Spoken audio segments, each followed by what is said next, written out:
La mosquée, elle a été construite il y a 20 ans, mais il y a 20 ans, est-ce qu'il y avait il y avait moins de musulmans ou pareil?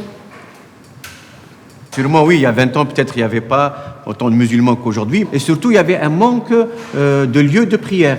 Les musulmans à l'époque, il y a 20 ans, ils priaient dans les caves, dans les hangars, dans la rue. D'ordinaire, la prière a lieu sur un terrain de rugby. Aujourd'hui, parce qu'il pleut pour la fête de l'Aïd, les musulmans lyonnais prient dans cette salle de sport. D'être ici, c'est une honte, c'est une humiliation.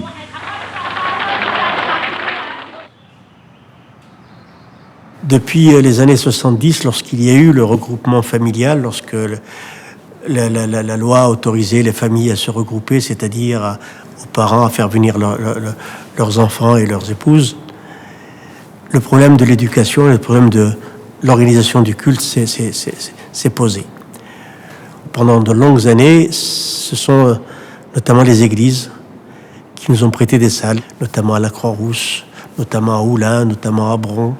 C'est pas possible qu'ils prient dans des caves, dans des foyers Sonacotra, etc. Il faut qu'ils aient des lieux de prière qui soient dignes de ce nom. Donc à Lyon arrive ce projet d'une mosquée, la première grande mosquée après celle de Paris. Le projet naît dans les années 74. Donc à ce moment-là, l'archevêque de Lyon, c'est le cardinal Renard, et le cardinal Renard l'appuie profondément. Et donc lui, il s'engage véritablement sur ce sujet auprès de M. Pranel, qui alors est le maire de Lyon.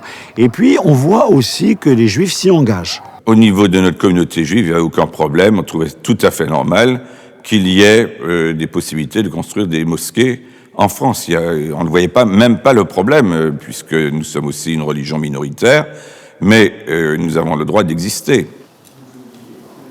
Nous considérions ça comme vraiment inacceptable. Mais au bout de très peu de temps, avec les 3e, 4e, 5e générations, aujourd'hui, il y a 5 ou 6 millions de musulmans en France. 4 millions, 5 millions sont nés en France. Ce sont des Français musulmans. Et ce sont ceux-là qui pouvaient faire bouger les choses.